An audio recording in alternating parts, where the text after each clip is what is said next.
Hello and welcome everyone to the first webinar in a special three-part AI for Engineers webinar series brought to you by Design Engineering Magazine. I'm editor of Design Engineering and your host for today's informative discussion, Sean Terry. Advances in artificial intelligence and AI-powered technologies are influencing just about every facet of life as we know it.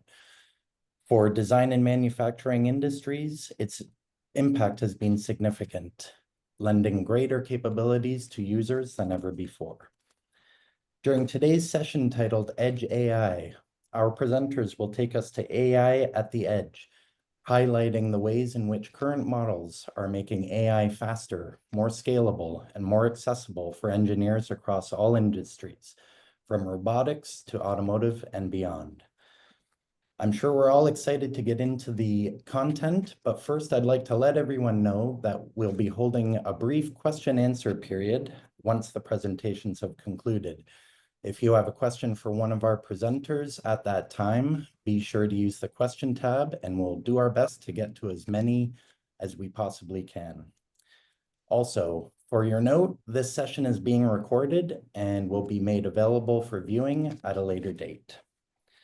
Okay, without taking up any more time than I need to, our first presenter is Technical Director at STMicroelectronics, Danilo Pau.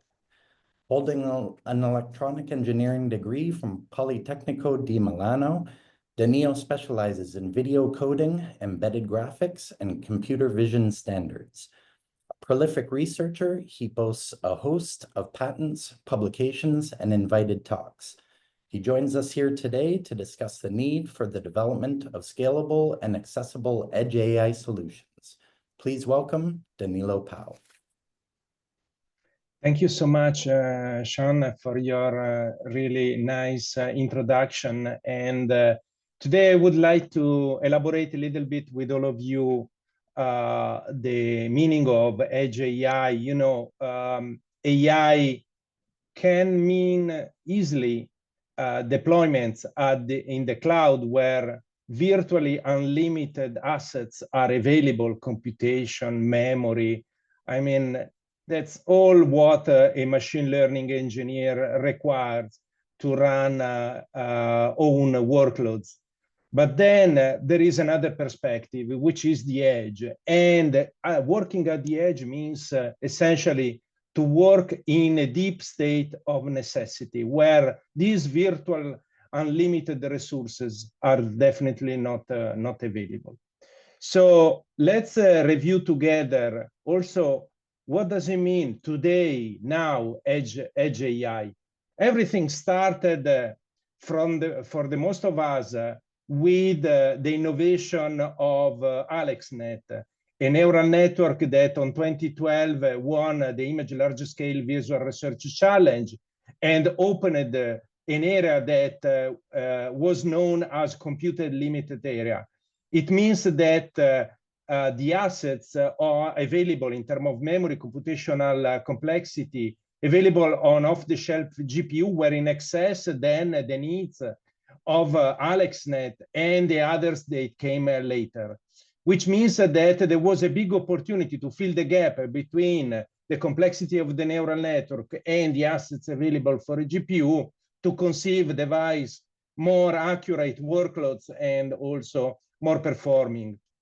And on 2020 and on 2017, clearly the availability of assets on the cloud opened the era of AI cloud computing. It was easy, it was the option, maybe it was the only option which were left to the developers. But then the tiny ML community started its operation on 2018, offering a different, radically different perspective about deploying AI at the edge.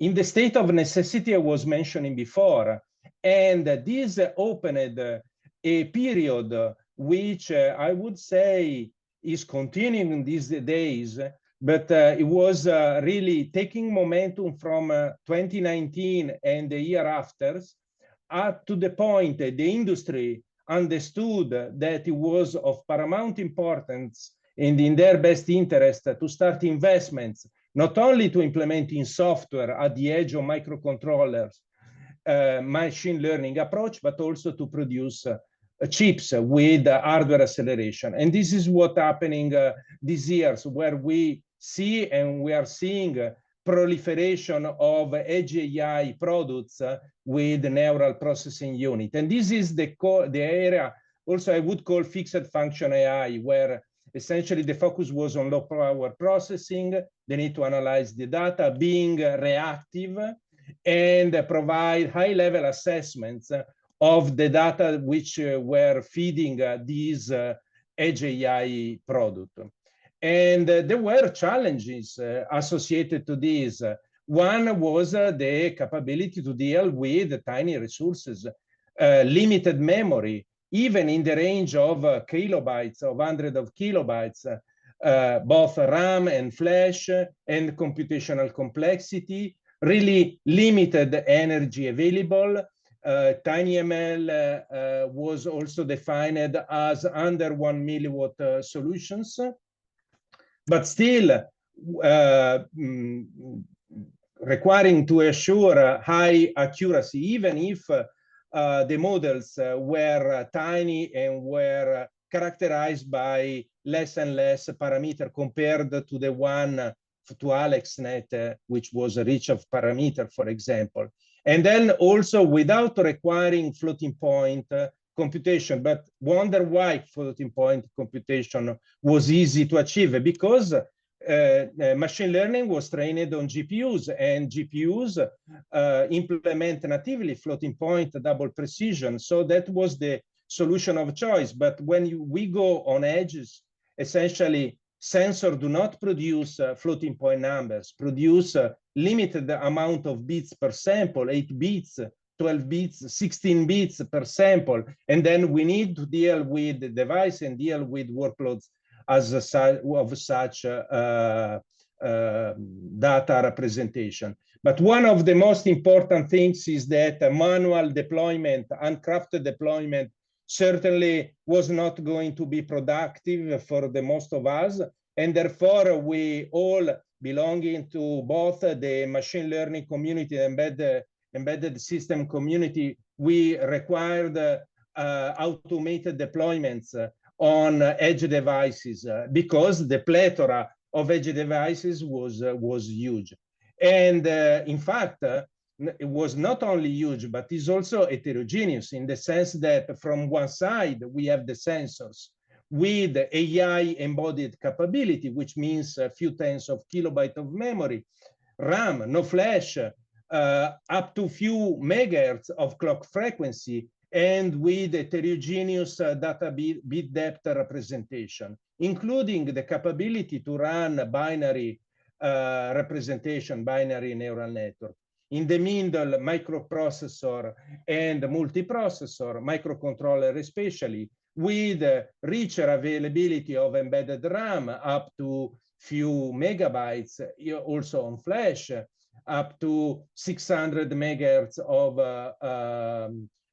clock frequency, with the neural processing unit optional. Not all the microcontrollers out of here are with NPUs, but some, yes, with integer 8, integer 16 floating point processing capability. And then the actuators, the capability to deploy and actuate decisions, for example, by controlling electric motors.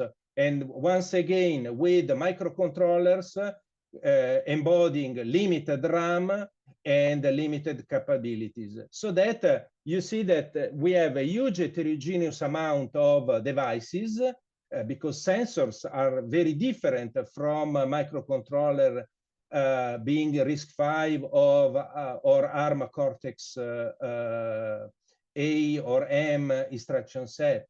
And this has to be handled.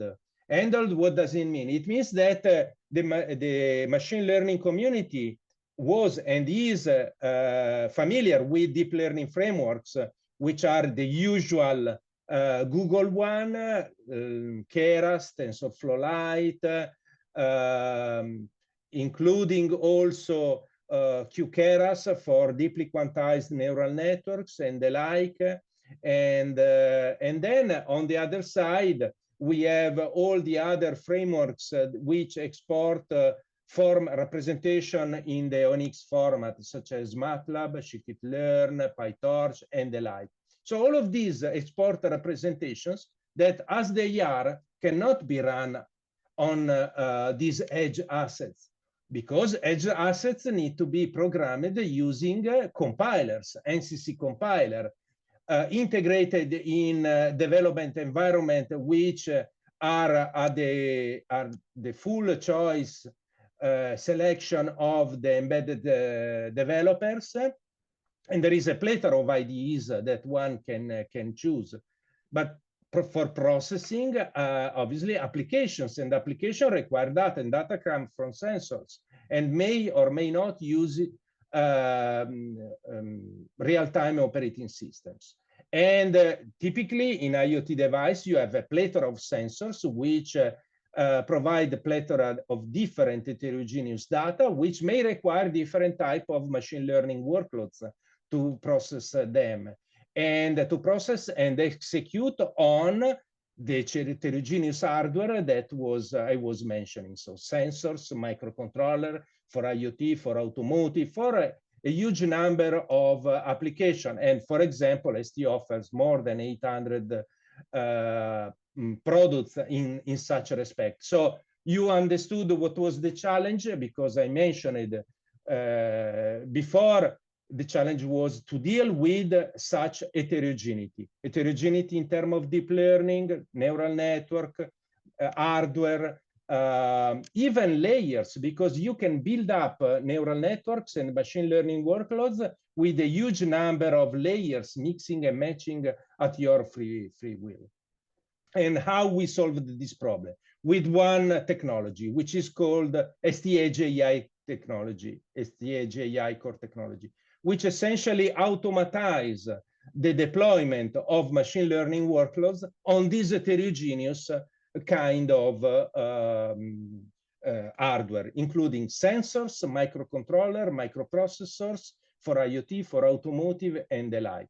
What does it mean? It means that, going back to the previous slides, we import automatically the intermediate representation released by the deep learning frameworks, and we manipulate this representation until an efficient, in terms of memory footprint, in terms of computational complexity, and in terms of accuracy, is achieved on the hardware.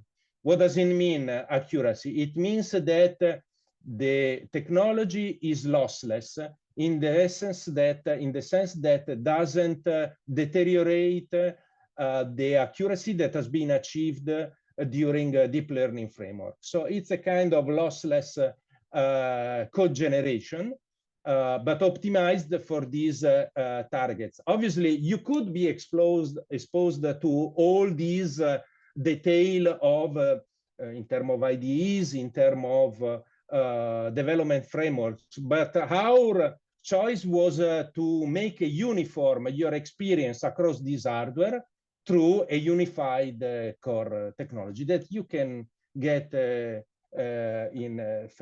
freely. And one of these technologies were integrated also in many tools that we offer, which are important to show. But one thing I wanted to underline is that before the introduction of this tool, people was spending their time on training and validating with usual k-fold procedure the accuracy, and then assigning off the model. Maybe after these weeks and weeks of hard work, these people discovered that their fantastic and very accurate workloads could not be deployed on this plethora of edge devices with all the selection that was possible. And why was not possible to deploy? Because there was an hidden assumption, and the assumption is that it was deployable, but on the PC, on the GPU, on the microcontroller, on the microprocessor, on the x86.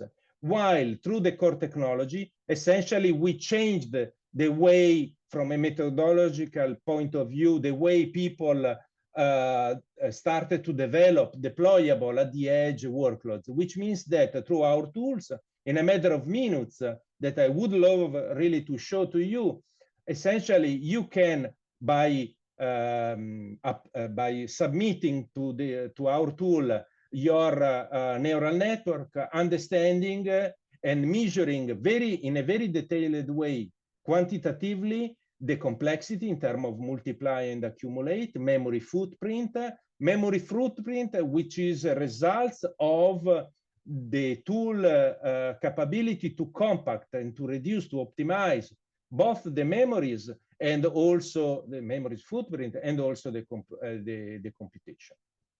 And then also the capability to measure the latency, to measure on the real hardware the complexity in order to get a detailed profile. Now you are comforted about the deployability, and you can undergo to the usual k-fold training procedure in order to achieve the best accuracy by using all the optimization techniques which are available and the community knows, such that the workload is accurate and at the same time deployable. And this matter of minutes is very important, because imagine how wide is the choice of heterogeneous target.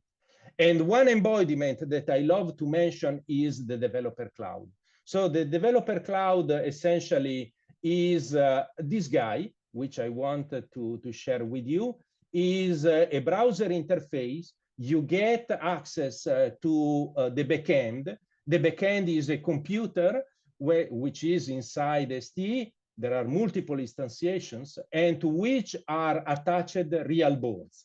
Real boards, what does it mean? Well, here I just uploaded my example of neural network deeply quantized, which means with 1 8-bit data representation, and then I can get access to the heterogeneous hardware I was mentioning before, even the MEMS sensors, even the microcontroller without neural art hardware acceleration, and also for automotive application, such that I can pick up the hardware that I need, and then run the tool such that optimization is achieved, which means a detailed profiling of the complexity, and then go in optimization stage in order to deploy on real hardware, which is attached to this PC I was mentioning before. And then you can benchmark. And here I am connected to a real board, which embody the sensor. The sensor in this case is the ISPU, which is an accelerometer and gyroscope MEMS sensor integrated with a digital signal processor capable to run up to 10 megahertz, in this case 5 megahertz, capable to run a deeply quantized neural network. And then I can measure the inference time using the real hardware, not any kind of emulators, and then having a detailed access to the profiling of such workload. So here you see how fast is the processing. It will be flashed. All the optimizations already happened, and now it's just matter to copy the binary on the board, resetting and running the workload in order to get the inference time. While this procedure goes on, let me go through the remaining part of the presentation. So this is a service that we provide to facilitate the life of every machine learning developer, embedded system designer, such that the point of minutes is really elaborated and proven. And this methodology can be integrated with any tool we like. For example, with MathWorks. With MathWorks, we've proven the joint operations between the MATLAB data acquisition, modeling, optimizations, and the capability to deploy on ST edge hardware. In this event, there is also Jack Ferrari from MATLAB, from MathWorks, and this work we did, and together, and we also provide the number of tutorials to the community. But ST also offered the ST-AGI suite, which is a collection of tools in order to ease the life of the machine learning developers and embedded system, embedded engineers through all the steps from conception of the application, data capture, design of the machine learning workload, optimization, and benchmarking down to the deploying. So I encourage you also to visit the ST-AGI suite webpage, where you will find an incredible amount of assets that will help you in such a process. And one example between the very many that we have available in ST is about what we did with MetaBounds for the intelligent glasses. You know, this is a really interesting edge device, not only in terms of application, but also because require very careful usage of energy for augmented reality, for computer vision, and so on. And in this application with MetaBounds, we integrated the STM32N6, which is the first microcontroller with neural processing unit acceleration, about very efficient in terms of energy, 3 teraops per watt, which was so tiny to be integrated in the form factor of the intelligent glasses. And there is a full video on st.com that I encourage you to have a look, which demonstrate from MetaBounds that this was really happening and productive thanks to the usage not only of our hardware, the STM36 and 32N6, but also about the ST-AGI suite framework. But then we are in a transition. This is fixed AI. You know, we are very well in this stage, but the things are changing, and due to the generative AI advent. And in fact, there was another story that is rehappening since 2024, 2026, 17. And I would say from the seminal work of Geoffrey Hinton, generative workloads took place, and then where to deploy these workloads? Naturally on the cloud. And this created the memory wall area where essentially generative AI drive the cloud. But then a TinyML community understood that could play an important role during this transition, and therefore last year evolved by expanding its scope in edge AI, which will cover many topics, including generative AI at the edge, which is one of my preferred topics. And there is some initial work which we are doing in mapping, for example, large language model on the STM32MP2, which is a dual Cortex AI core running at 1.5 gigahertz. We all know that large language model are memory intensive, and therefore here you see that, for example, Olama through QN 0.5 billion were deployed on at some initial performances on STM32, and there is still space for that. But even 1-bit LLMs can be implemented on STM32M2 through Olama and also through Llama CPP. And I was playing with that, also being helped by Andrea Basso, with who I cooperated to bring this project on STM32MP2. But on the MP2, you can implement many other workloads, such as Moonshine for speech to text, Llama, different flavors of Llama, even Lava multimodal, Whisper, text to image with stable diffusion, Mamba, and also Olama, which is very powerful to bring on the same platform many LLMs which are available on Hugging Face.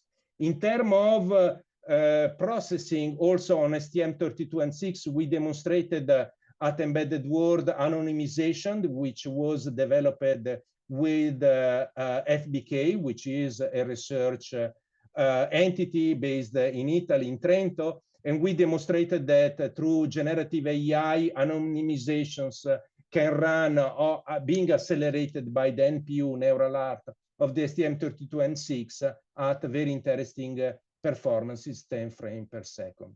But this is not the only thing. I am chairing with Professor Ajar Musanif a working group in Edge AI Foundation, which I suggest you to start to follow. And by end of May, we are organizing the third live stream forum online by elaborating for the third time the impact of Edge AI, of Edge generative AI or generative Edge AI at the edge, showing from many voices that this is going to have a strong impact at the edge as well in the years to come. Thanks a lot for your attention. Any question, I'm very happy to take them and to reply.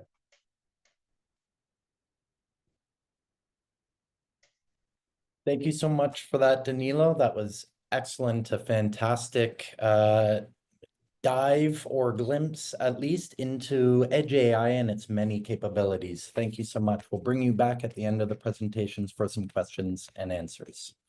Thank you. Next up, I'd like to introduce Product Manager at MathWorks, Jack Ferrari. Holding a Bachelor of Science in Mechanical Engineering from Boston University, Jack empowers MATLAB and Simulink users to compress and deploy AI models to edge devices and embedded systems. He has experience working with customers across a number of industries, including automotive, aerospace, and medical devices. Here to speak to us today about the latest trends shaping how engineers are adopting Edge AI, please welcome Jack Ferrari. Thanks so much, and thank you to Danilo for that very interesting presentation.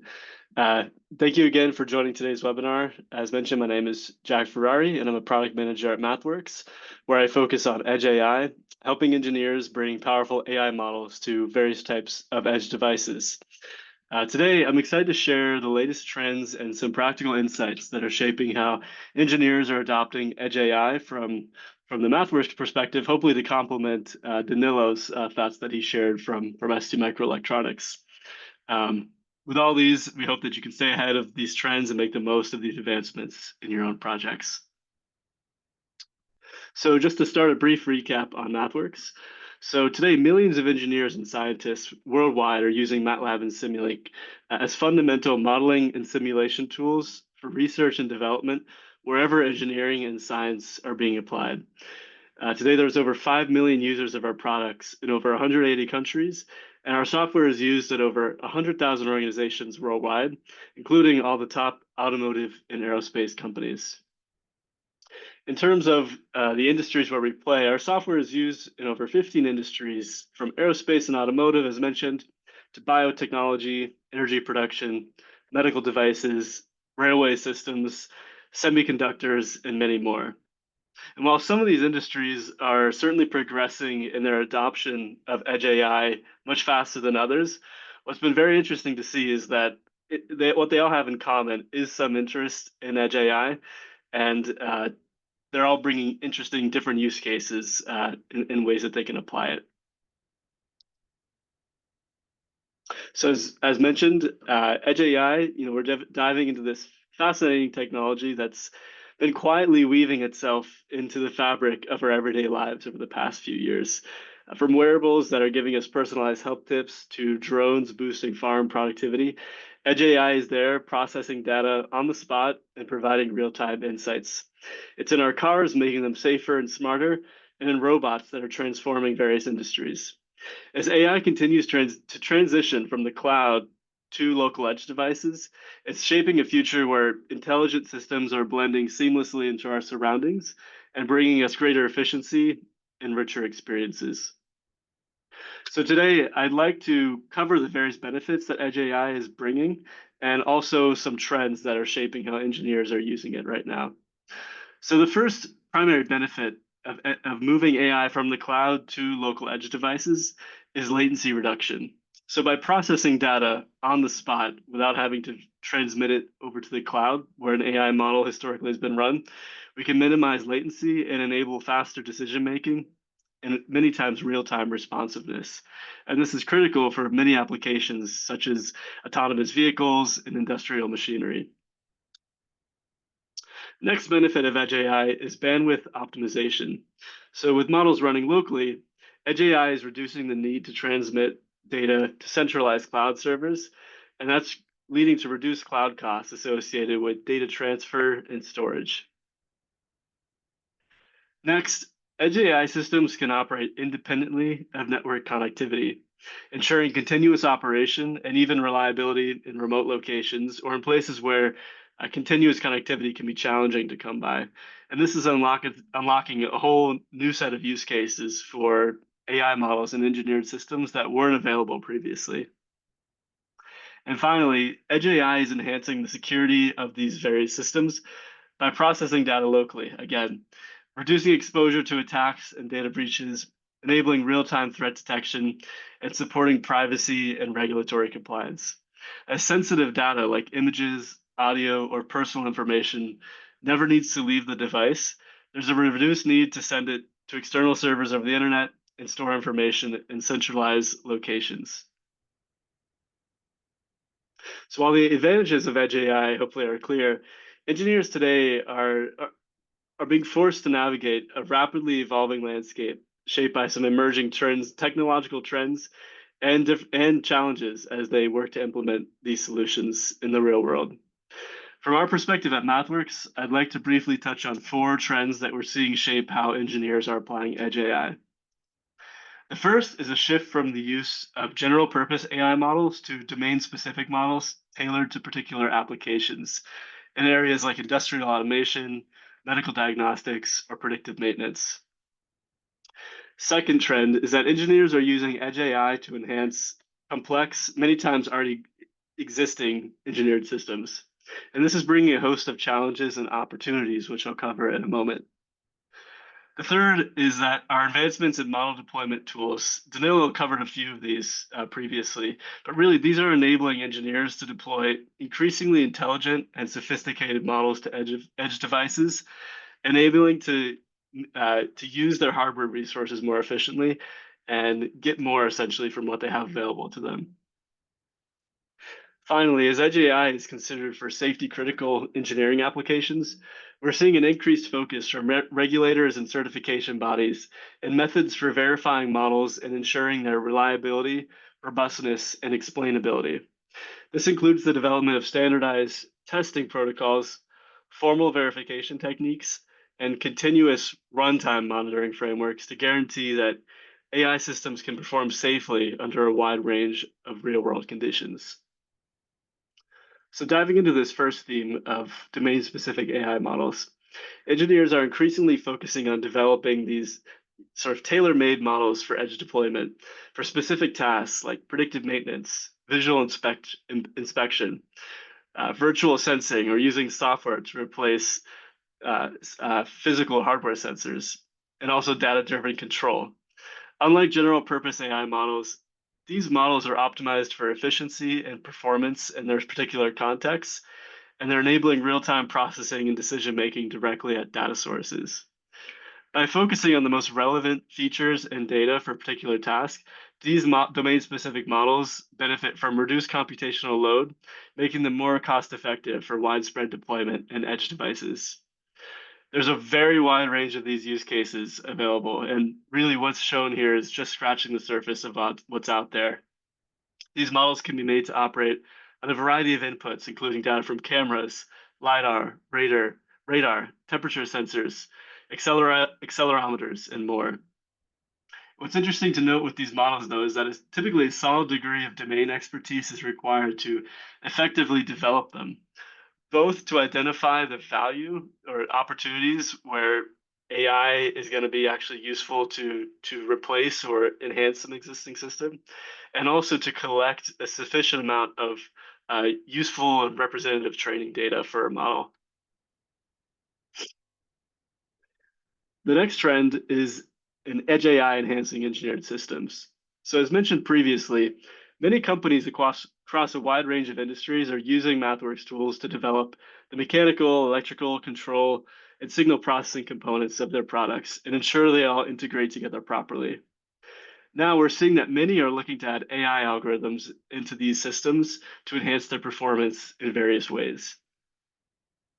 If we lean on control theory for a minute, we can think of engineered systems as being made up of multiple components. There's the plant or system itself, some way of sensing it, and some way of controlling it. What we're seeing is that edge AI is being used to augment all three. In the planning and control realm, with techniques like reinforcement learning, and for perception and sensing, there's various techniques being applied depending on the type of data being perceived, with techniques like AI-based computer vision, classification and anomaly detection algorithms for time series data, and also virtual sensor modeling. As AI models become integrated within these systems, the need to test and verify their behavior is becoming increasingly critical. Simulation plays a key role in this context, providing a safe and controlled environment to evaluate how AI algorithms are interacting with other components in a system. Here, we can see an example of an AI-based computer vision model being used within the context of a larger lane-following assist system, all modeled in our Simulink product. And simulation enables testing of its functional behavior within the context of this larger system.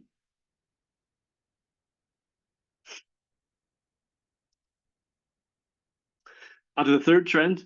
While developing AI models for edge devices, engineers are forced to navigate a complex balancing act. Limited memory, performance, and power consumption constraints can challenge the development of efficient models, yet the demand for low latency, minimal model footprint, and high accuracy remains paramount. Recent advancements in model deployment technologies and compression tools, such as pruning, quantization, and more efficient model architectures, are making this trade-off easier to grapple with and are enabling increasingly intelligent models to run on resource-constrained edge devices. These techniques are enabling reductions in model size and computational complexity without the need to sacrifice accuracy. As a result, engineers can design systems that are both resource-conscious and performance-driven, paving the way for smarter, more efficient edge devices. And on to the fourth and final trend. As edge AI becomes integrated into safety-critical systems, the need to explain, verify, and validate model behavior is necessary to ensure trustworthiness and compliance with evolving regulatory standards. Governments and organizations like ISO and the IEC are in the process of setting requirements for AI verification. Engineers face the challenge of making AI decisions transparent, understandable, and consistent, balancing innovation with accountability. To aid with this process, there's an emerging set of techniques that can be used to assess these properties of neural networks. I'll share with you two quick examples of what these can look like. The first are algorithms for verifying that neural networks are robust to adversarial inputs. For example, on the top set of images there, can an image classification model designed to identify a runway be proven to be robust to a certain degree of noise in the input images, such as from different weather effects, and not make incorrect predictions as a result? Another form of these verification techniques are in the form of runtime assurance models to ensure that AI models are only operating on inputs that are within the range of training data that they were originally trained on.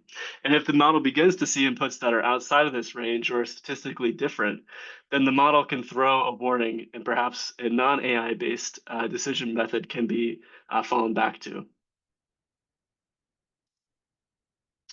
In closing, I'd like to highlight the breadth of use cases for edge AI that we're seeing and share a few examples of how our customers are implementing them in various devices today, with examples from the automotive, medical device, and industrial machinery industries.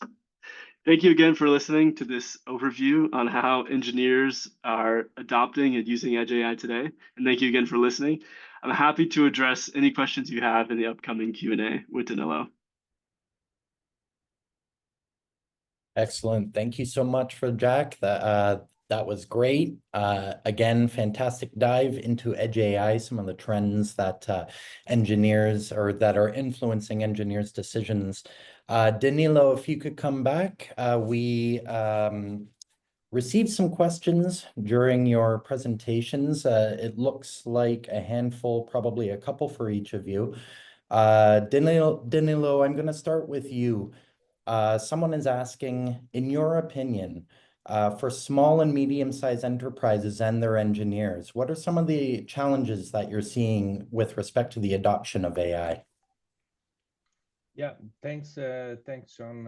That's a very interesting question because I'm working a lot with the small, medium enterprises, and I know what's going on and what does it take for them to invest on Edge AI. First of all, in few cases,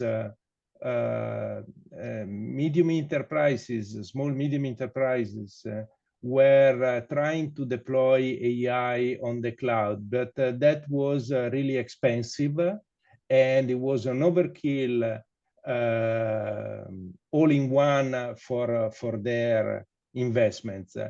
So they understood, and also I think the majority understood the importance of working at the edge, but then initially they lack about resources, skilled resources, and they cannot afford expensive PhDs or the like. So one challenge really is to make sure that they can access this technology and tools in a very affordable way, easy to use, which really offer them a huge return on investments and achieve a very high level of productivity.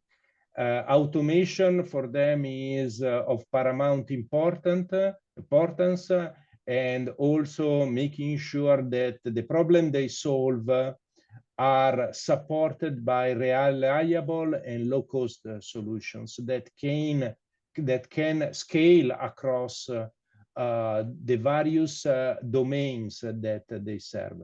So I think these are few, and I think these insights were also some elements that inspired our operations. Excellent. Thank you for that. Jack, a similar question for you. Somebody wants to know, what are some of the biggest challenges you see engineers encountering when integrating AI into edge devices, and how do you plan to address them? Sure, it's a good question. I think there's a couple I can touch on. The first would be something I alluded to previously, but this idea of making the most of what you have available in terms of typically the constrained amount of hardware resources you have available at the edge. As an example, a model could be developed that maybe fits their budget for inference time and memory usage, but maybe some question they may be wondering is, could I have developed maybe a more accurate model? Maybe if I use, compression tools or a different model architecture, I could still meet those requirements and, have even better performance than my current model. And that process is typically pretty iterative and can be very time consuming. Really, at MathWorks, what we've been focused on is trying to minimize that back and forth and help users identify like the optimal models earlier in their development process, and also help them get through the workflow in a more streamlined fashion. So this process of optimizing them for the edge and then converting them to a format that can run on an edge device, like converting them to C code, for example, making that as approachable and kind of accessible as possible to even non-experts in AI.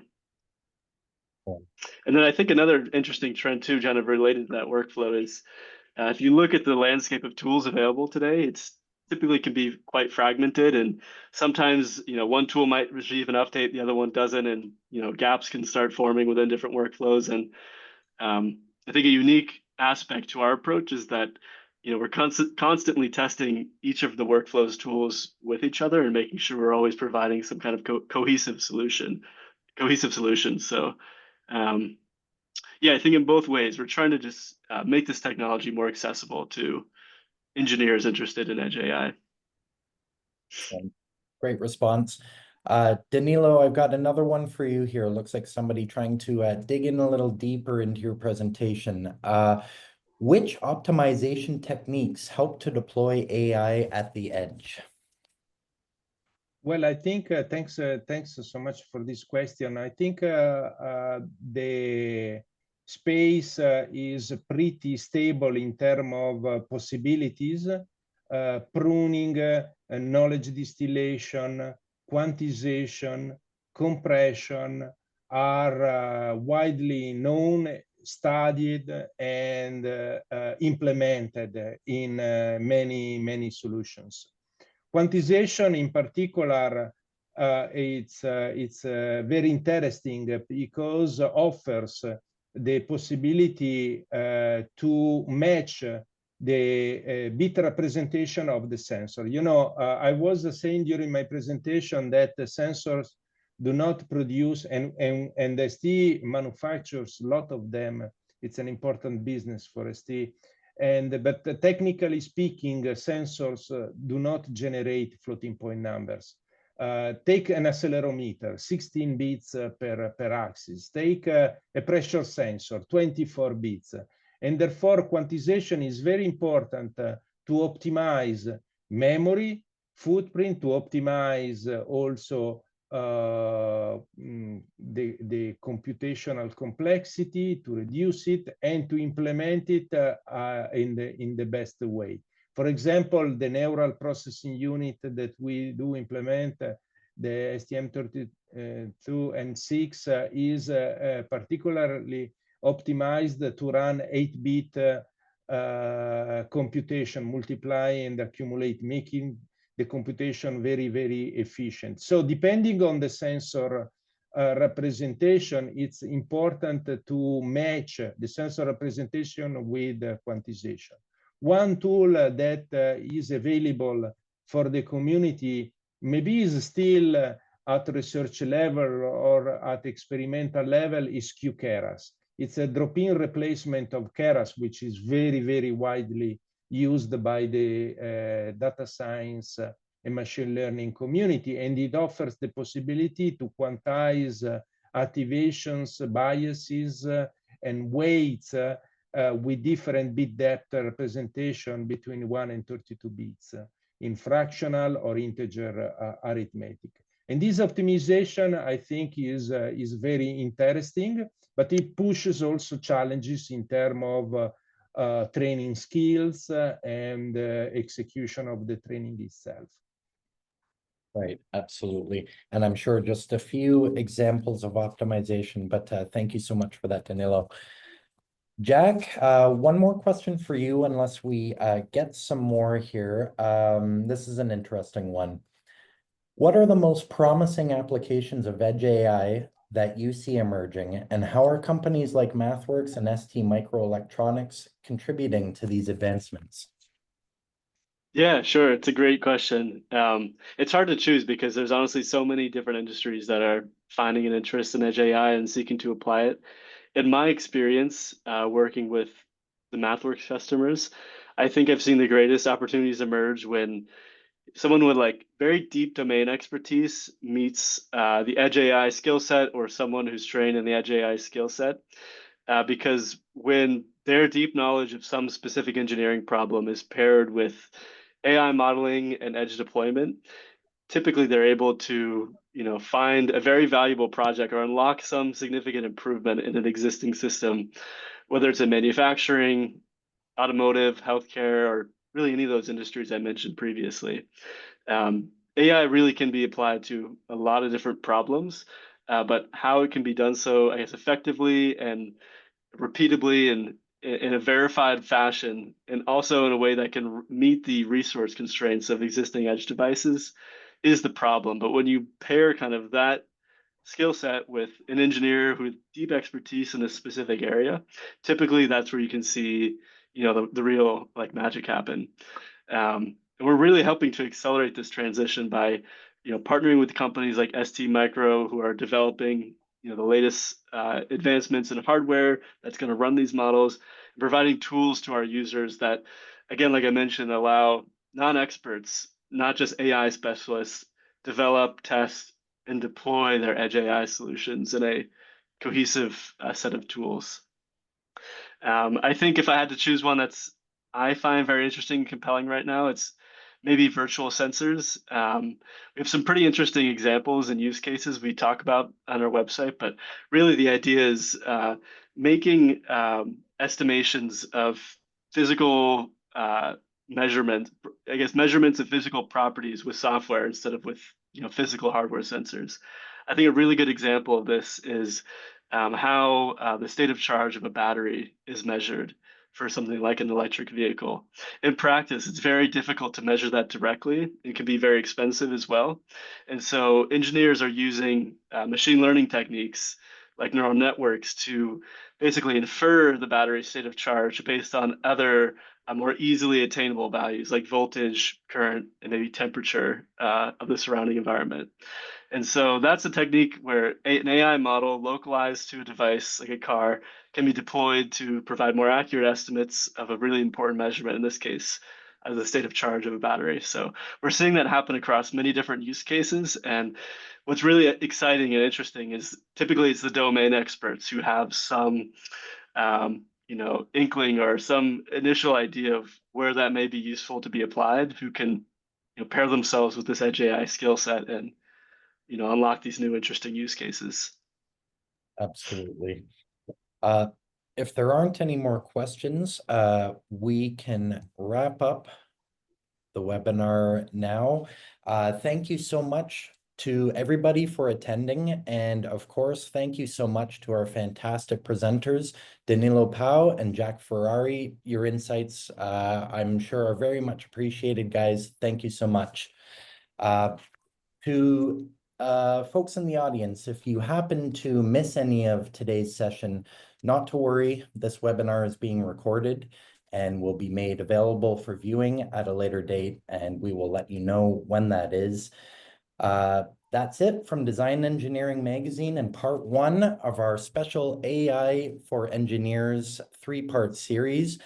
Be sure to join us on May 20th for part 2, AI-powered CAD. Until then, take care.